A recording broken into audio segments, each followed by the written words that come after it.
Sarah thought she was being neighborly when she let Karen's kids use her pool. But when Karen declared it was their only summer plan and demanded a key, Sarah said no. 24 hours later, Child Services was at her door with accusations of endangering children.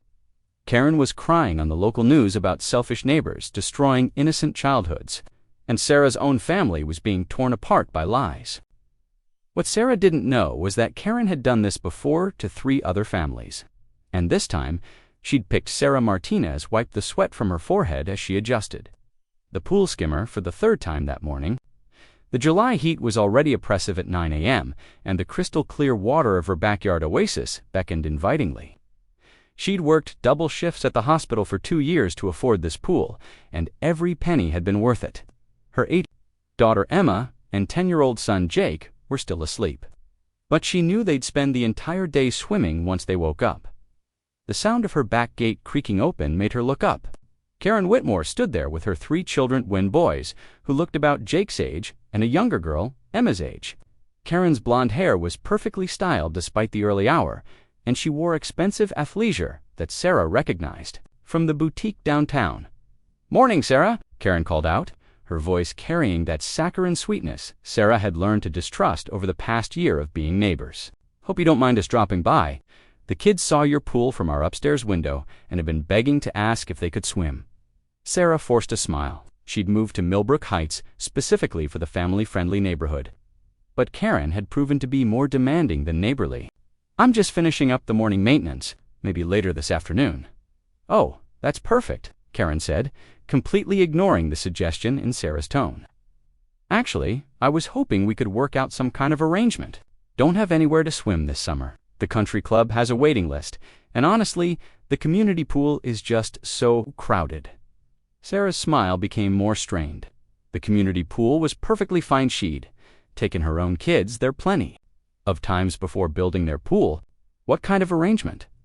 Karen's eyes lit up.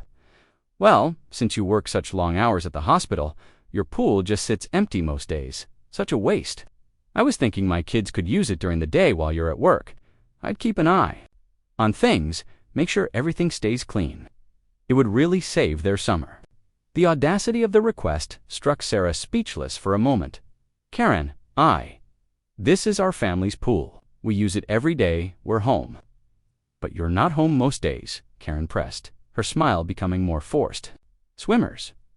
Tyler and Trevor are on the middle school swim team, and little Madison just finished her advanced swimming lessons. They're not going to cause any problems." Sarah glanced at the 3 children, who were staring longingly at the water.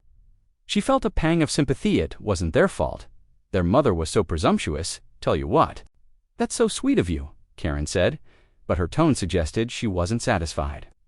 "But honestly, Sarah, that's not really a solution.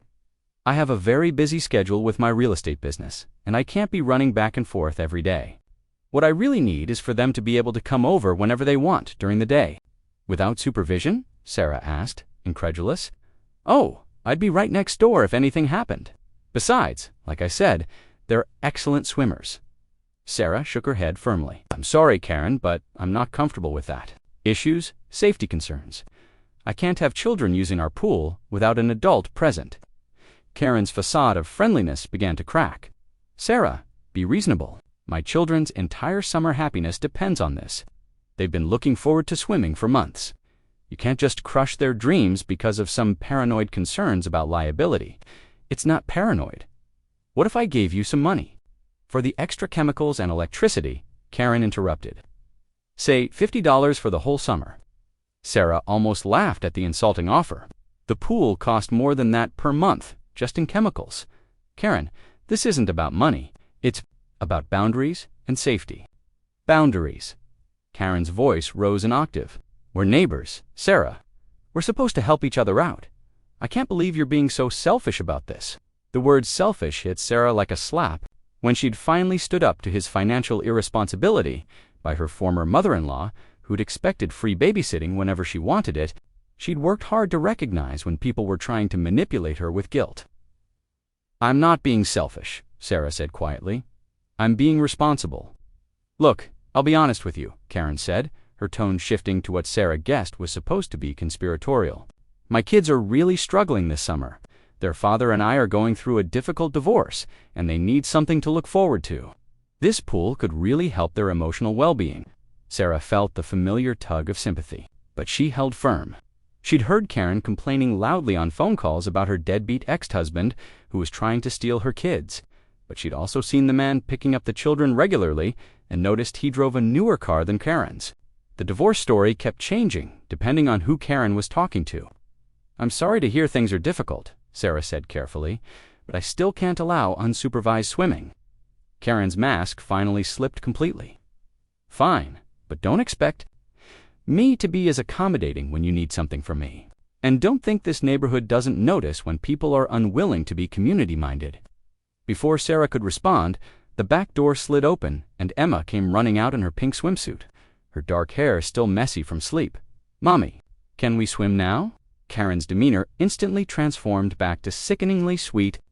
"Well, hello there, sweetheart. Yes, we'd love to swim with you. Your mummy and I were just working out the details." Sarah saw the calculation in Karen's eyes, the way she was already using Emma's innocent friendliness as leverage. "Are the Whitmore children from next door?" "They're going to swim with us this afternoon for a little while." "Just this afternoon?" Karen asked, her voice dripping with disappointment for the children's benefit. "Just this afternoon," Sarah confirmed. Firmly, Karen's jaw tightened. But she maintained her fake smile. "Well, I suppose we'll take what we can get. Kids, go home and get your swimsuits. We'll be back after lunch." As Karen herded her children toward the gate, Sarah heard her whisper something to them that made all three look back at the pool with longing expressions. Emma, oblivious to the tension, waved enthusiastically at the other kids. "They seem nice, Mommy. Can they swim with us every day?" Sarah knelt down to Emma's level. "We'll see, sweetheart. Pool, we decide who uses it and when. But sharing is good, right? Sharing is good when it's safe and fair," Sarah explained. "But we don't have to share everything with everyone." As Emma ran back inside to wake up Jake, Sarah stared at the pristine water of her pool and felt an inexplicable sense of dread. She'd dealt with entitled people before, but something about Karen's reaction, the quick shift from manipulation to threats, set off every alarm bell she'd developed through years of dealing with difficult personalities. Her phone buzzed with a text message. It was from Karen. "Really disappointed in your decision. Hope you reconsider what's best for the children in this neighborhood." Sarah deleted the message without responding, but the knot in her stomach tightened. She'd been looking forward to a peaceful summer with her kids, but she had the sinking feeling that Karen Whitmore was just getting started. That afternoon, the Whitmore children arrived at exactly 1 o'clock with their mother in tow. Karen had changed into a designer sundress and brought an expensive-looking beach bag. "I thought I'd supervise from your patio," Karen announced, settling into one of Sarah's outdoor chairs without invitation, "just to make sure everyone stays safe." Sarah bit back her response. She'd planned to swim with the kids herself, but now felt like she was hosting a pool party she'd never agreed to. Jake and Emma were thrilled to have playmates, though, and soon all 5 children were splashing happily in the water. "This is so much better than that awful community pool," Karen said loudly, clearly intending for Sarah to hear. "So much cleaner and more private. My kids are going to be so sad when summer ends and they can't swim here anymore." Sarah busied herself wiping down the patio furniture, trying to ignore the obvious manipulation. "You know," Karen continued, "I've been thinking about our conversation this morning. What if we made it official? I could draw up a little contract, nothing fancy, just something that outlines when my kids can use the pool. That way you'd be protected legally, and they'd have something to look forward to. Karen, I already told you, Tyler, Trevor, Madison." Karen called to her children, "Come here for a minute." The 3 kids climbed out of the pool, dripping wet and grinning. Karen's expression became theatrically sad. "News?" she said, her voice wavering slightly. "Mrs. Martinez has deceased." She fumbled for it in the pre-dawn darkness, assuming it was the hospital calling her in for an emergency shift. Instead, she saw her neighbor Beth's name on the screen. "Sarah, honey, I'm so sorry to wake you, but I thought you should know." Beth's voice was tight with concern. "There's a post about you on the Millbrook Heights Facebook group. It's not good." Sarah sat up in bed, her heart already beginning to race. What kind of post? Karen Whitmore wrote about the pool situation. She didn't use your name, but everyone knows which house has the new pool. She's saying, you promised. Her kids, they could swim all summer and then broke your promise. People are ... Well, they're pretty upset. Sarah closed her eyes, feeling nauseous. Beth, I never promised them anything. I let them swim once yesterday afternoon. I figured there was more to the story. But Sarah, some of the comments are really harsh. People are calling you selfish, saying you're the reason kids in the neighborhood are going to have a miserable summer. Someone even suggested people should boycott your yard sale next weekend. My yard sale? Sarah's voice cracked. I just thought you should be prepared before you leave for work. After Beth hung up, Sarah lay in bed, staring at the ceiling. She'd specifically chosen not to join the neighborhood Facebook group. Got up and checked on Emma and Jake, both still sleeping peacefully. Herself, but that felt like legitimizing Karen's public attack. She could ignore it and hope it blew over, but the damage might already be done. Her phone buzzed with a text from her friend Monica, who lived across town. Girl, you need to call me. My sister lives in your neighborhood, and she just sent me the most insane Facebook post about you. Before Sarah could respond, the doorbell rang.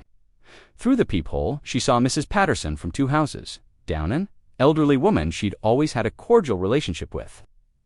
Good morning, Mrs. Patterson, Sarah said, opening the door with a forced smile. The older woman's expression was stern.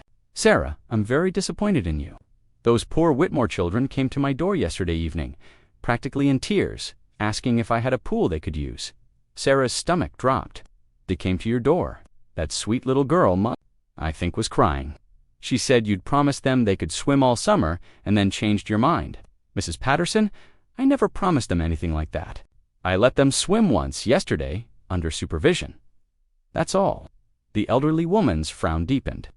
That's not what they told me, and Karen confirmed it when I called her. She said you'd agreed to let them use the pool during the day while you were at work, and then you got cold feet about having children around. Sarah felt like she was in a nightmare. Karen asked if her kids could use the pool unsupervised while I was at work, and I said no. That's completely different from what you're describing. Well, someone's not telling the truth, Mrs. Patterson said coldly.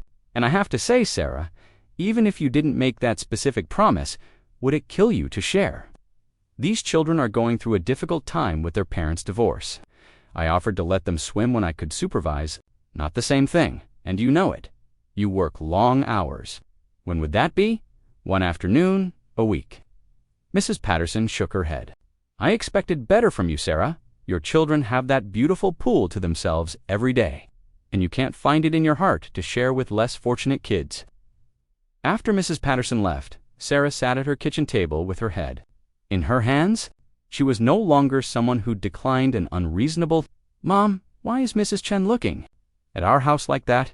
Arms crossed, glaring at their house. When she saw Sarah looking back, Mrs. Chen shook her head in disgust and went back inside. Double quotes, just ... Neighborhood stuff, honey, Sarah said weakly. Nothing for you to worry about. But Jake was smart, and she could see the worry creeping into his expression. Is it about the pool? Before Sarah could answer, Emma bounced into the kitchen.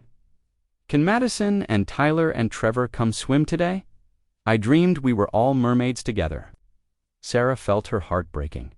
Not today, sweetheart. Why? Not they're really nice, and Tyler taught me how to do a flip underwater. Emma, we talked about this, but I want to play with them. Emma's voice rose to a whine. Why are you being so mean?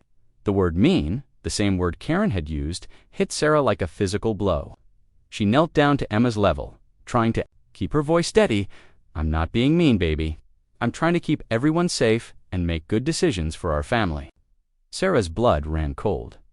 When did Tyler's mom tell you that? Yesterday, when we were swimming. She said some grown-ups make promises to children and then break them, and that's really mean. Sarah closed her eyes. Karen had been manipulating the children right in front of her. Tyler's mom was ... confused. Then why can't they come swim today? Sarah looked at her daughter's confused, hurt expression and felt something inside her crack. She just wanted to play with her new friends, and from her perspective, her mother was being arbitrary and cruel. I'll think about it, Sarah said finally, hating herself for the cop-out. But Emma's face lit up. Really? Can I call them? No calls yet. Let me think. After the kids ate breakfast and settled in front of the TV, Sarah tried to lose herself in getting ready for work. She heard voices in the backyard. Looking out her bedroom window, she saw Tyler and Trevor. Whitmore, pressed against her back fence, their faces squeezed between the slats, staring longingly at the pool. "Mom," Jake called from downstairs, "those kids are in our backyard." Sarah rushed downstairs and outside.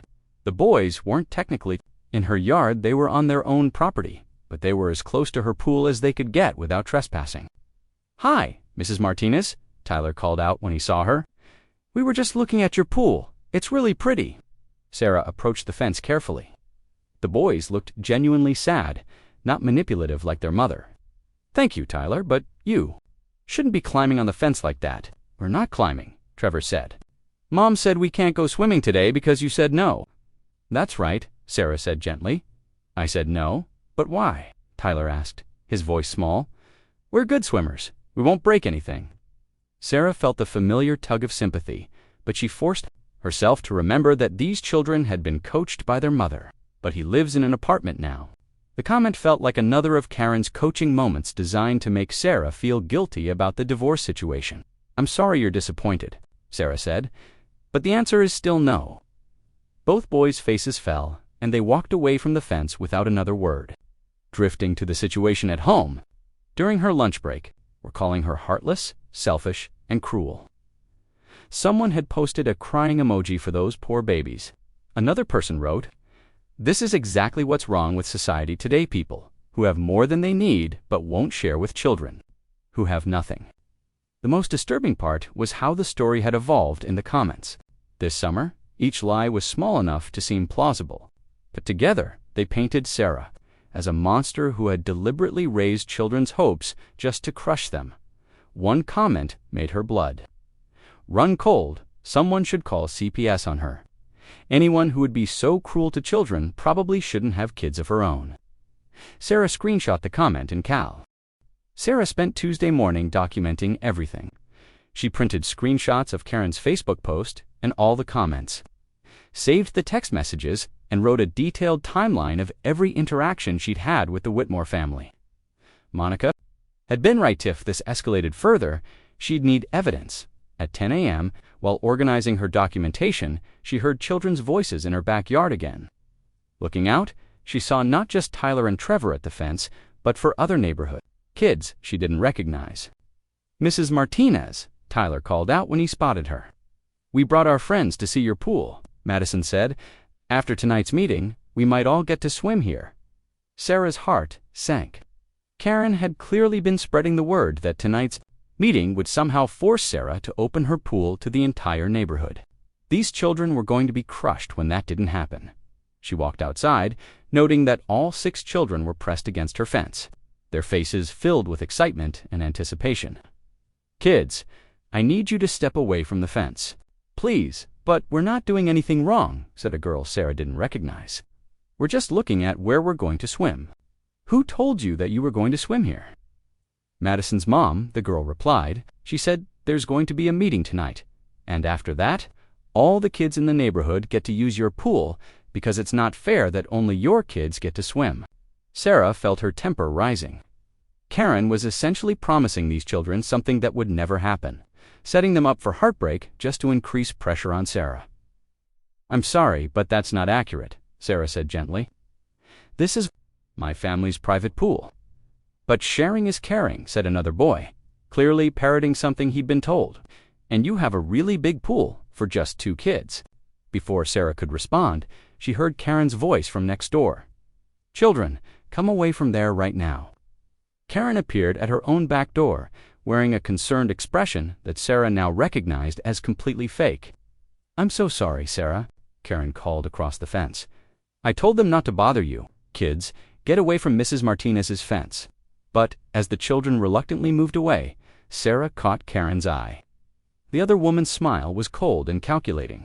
She'd orchestrated this entire scene to show Sarah exactly how many neighborhood children were counting on pool access. An hour later, Sarah's phone rang. The caller ID showed the name of Emma's best friend's mother, Jennifer Walsh. "Hi, Sarah. I hope you don't mind me calling, but I wanted to talk to you about this pool situation before tonight's meeting." Sarah's stomach clenched. What about it? Well, honestly, I'm a little confused about what really happened. I've heard several different versions of the story, and I know there are always two sides to everything. Finally, someone who wanted to hear Sarah's perspective. I appreciate you calling, Jennifer. The truth is, I never promised Karen's kids anything beyond one supervised swim session. That's what I suspected. But Sarah, I have to tell you, the way Karen's presenting this situation, it's making you look really bad. She's saying you made these children believe they'd have pool access all summer, and now they're devastated. She's lying, Jennifer. I was very clear from the beginning that I wasn't comfortable with unsupervised swimming. I believe you. Here's the thing even. If you didn't make those promises, the kids think you did. And now there are about 30 parents who are furious with you because their children are disappointed. Sarah felt the familiar knot in her stomach tighten. 30 parents. Karen's been very thorough in spreading the word. She's framed this as a community issue about sharing resources and looking out for all children. She's even got people talking about taking up a collection to pay you for pool maintenance if you'll allow neighborhood access. Money? Jennifer. I want to be left alone to enjoy my own pool with my own family. There was a pause. Sarah, I understand that. I really do. But you might want to consider some kind of compromise. The sentiment in the neighborhood right now, it's not good. People are calling you selfish and entitled. For wanting to use my own property, I know it seems unfair, but sometimes when you're part of a close-knit community, you have to think about the bigger picture. After Jennifer hung up, Sarah sat in her quiet house and tried to process what was happening. Somehow, in the span of 3 days, she'd gone from being a neighbor to a pariah. Karen had managed to reframe the entire situation so that Sarah's reasonable boundaries looked like cruelty. At 2 p.m., her phone rang again. This time it was Dr. Patricia Williams, the pediatrician who lived at the end of the street. Sarah, I hope you have a minute to talk. I wanted to reach out before this evening's meeting. Dr. Williams, I'm glad you called. I'm hoping you can help people understand my position. Actually, Sarah, I'm calling because I'm concerned about the children involved in this situation. I've spoken with several families, and there are some very upset kids in the neighborhood right now. Sarah's heart sank. Even Dr. Williams, whom she'd always respected, seemed to be siding against her. I never intended for any children to be upset, Sarah said carefully. I'm sure you didn't, but the reality is that these children were given expectations that aren't being met. From a child development perspective, that kind of disappointment can be quite traumatic, especially for kids who are already dealing with family stress. Dr. Williams, I never gave them those expectations. Their mother did. Regards. But regardless of how we got here, we need to find a solution that prioritizes the children's well-being. What kind of solution? Well, I was hoping you might consider some kind of structured sharing arrangement. Maybe certain hours when neighborhood children could use the pool under supervision. Sarah felt like she was in the twilight zone. Dr. Williams, with respect, would you open your home to neighborhood children just because someone demanded it? That's different. Sarah, a pool is a recreational facility. It's more like a community resource. It's on my private property. I pay for the maintenance, the utilities, the insurance. How is that a community resource? I understand the financial aspects, but we're talking about children's happiness and mental health. Sometimes we have to look beyond strict property rights to what's best for the community as a whole. After Dr. Williams hung up, Sarah realized that Karen's strategy was working perfectly. She'd reframed the issue from unreasonable neighbor, makes entitled demands to selfish woman, hurts innocent children.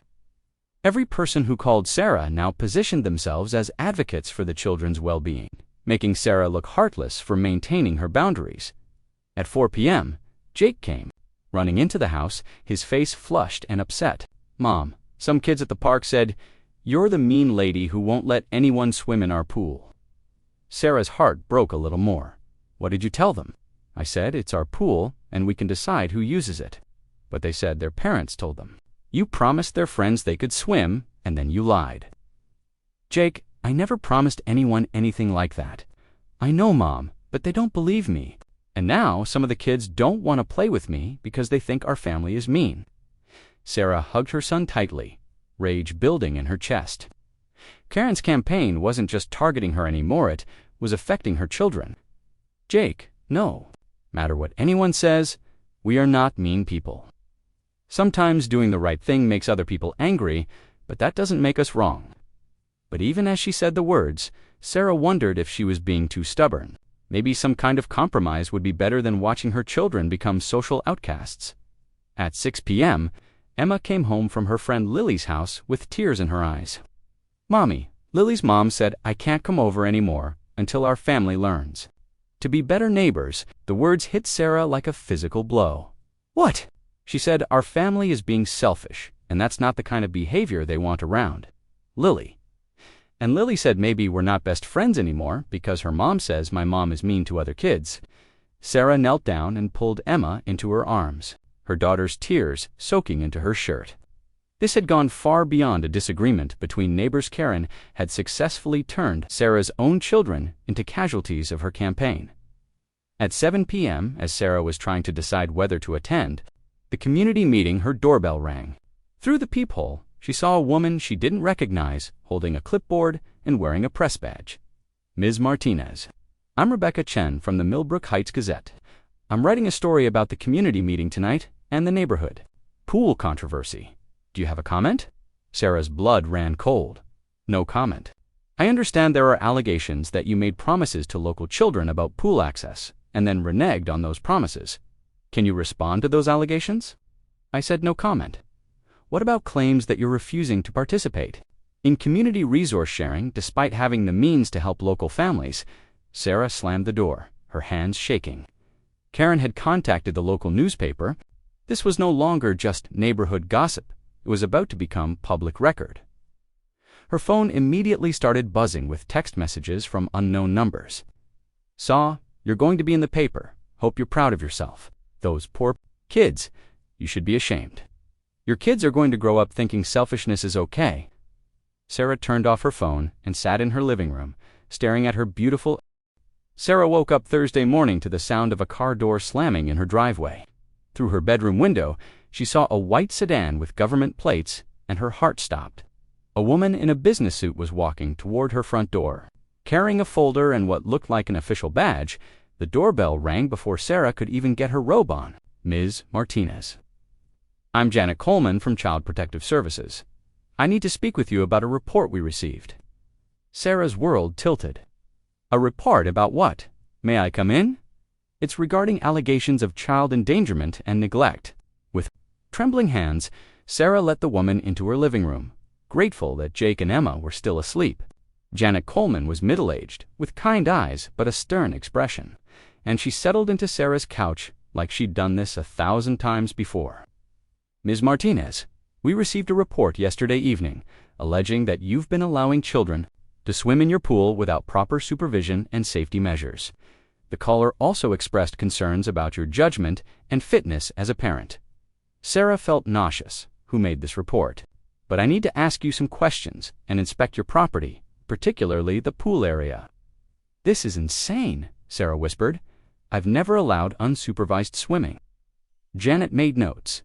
On her clipboard, "Tell me about your interactions with the Whitmore children." Sarah explained everything, starting with Karen's initial request and ending with the disastrous community meeting.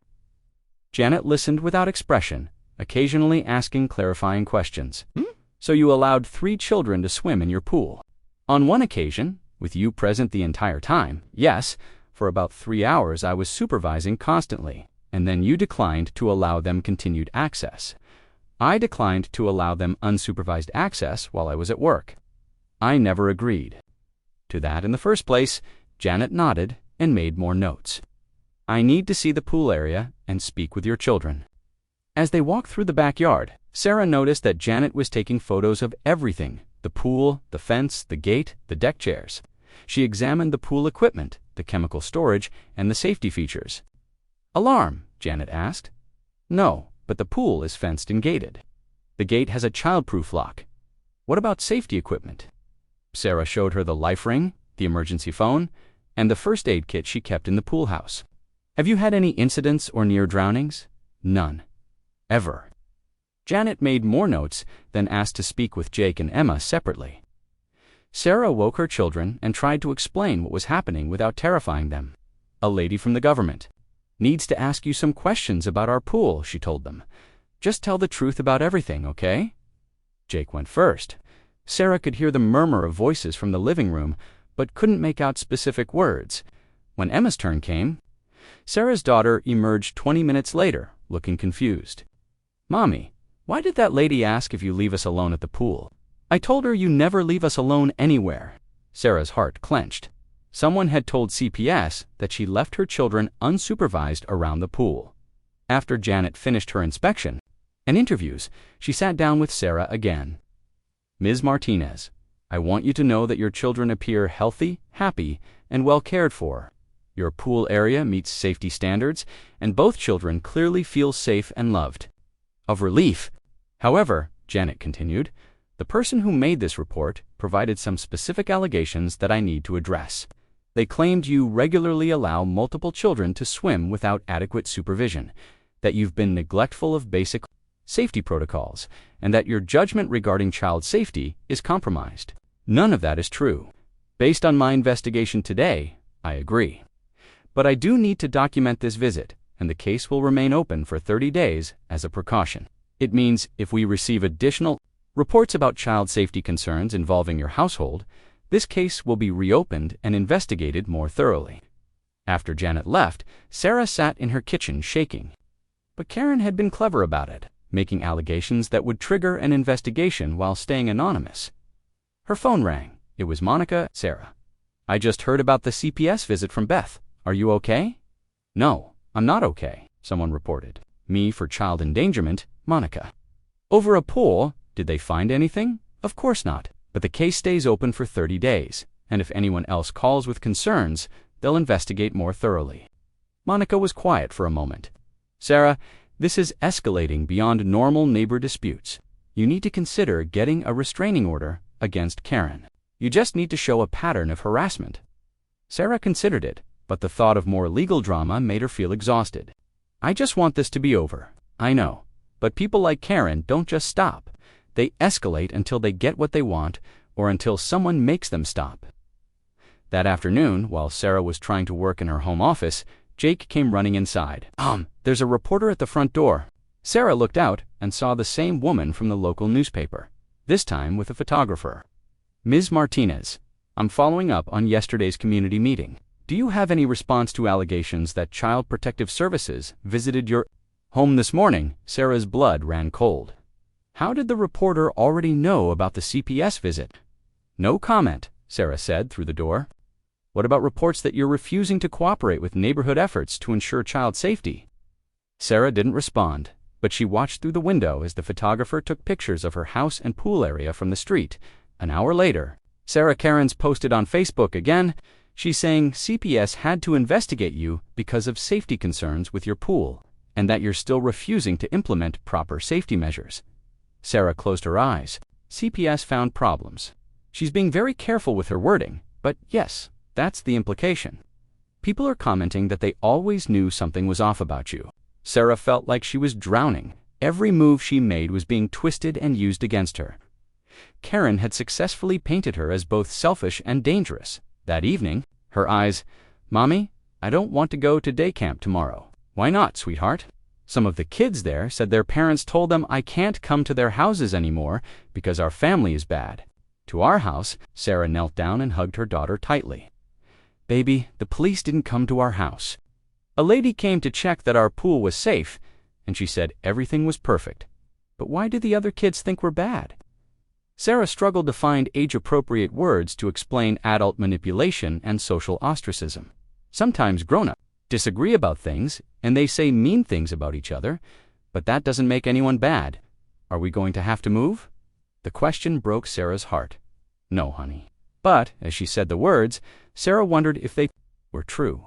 The neighborhood had turned against them so completely that staying might not be possible. That night, after the kids were in bed, Sarah sat on her back patio staring at her pool. The water sparkled under the landscape lighting, as beautiful as ever. But now it felt like an albatross around her neck, the expensive luxury that had somehow made her a villain. Her phone buzzed with a text from an unknown number, saw the news story. Then another. Those poor kids, hope karma gets you. And another, CPS should take your kids away from someone so selfish. Sarah turned off her phone and went inside, double-checking all the locks. She felt like she was under siege in her own home. Friday morning brought a new horror. Sarah opened her front door to leave for work and found graffiti spray-painted across her garage door. Child hater. To work and spent the morning scrubbing the paint off, but the stain remained visible. Several neighbors walked by while she was cleaning, and none of them offered to help or even acknowledged her. At noon, her doorbell rang. This time it was Officer Patricia Santos from the local police department. About the vandalism to your property? I'm here to file a report. Sarah showed Officer Santos the garage door and explained the situation with Karen and the pool controversy. Have you had any direct threats? Officer Santos asked. Not exactly threats, but harassment. Anonymous text messages, social media posts, and now this. Any idea who might be responsible for the graffiti? Sarah hesitated. She suspected Karen had either done it herself or encouraged someone else to do it, but she had no proof. I have suspicions, but no evidence. Officer Santos nodded sympathetically. Fast. My advice is to install security cameras and document everything. After Officer Santos left, Sarah called a security company and arranged for cameras to be installed that afternoon. Option, given the CPS call and the vandalism, you definitely have grounds for a restraining order, Monica said. But why?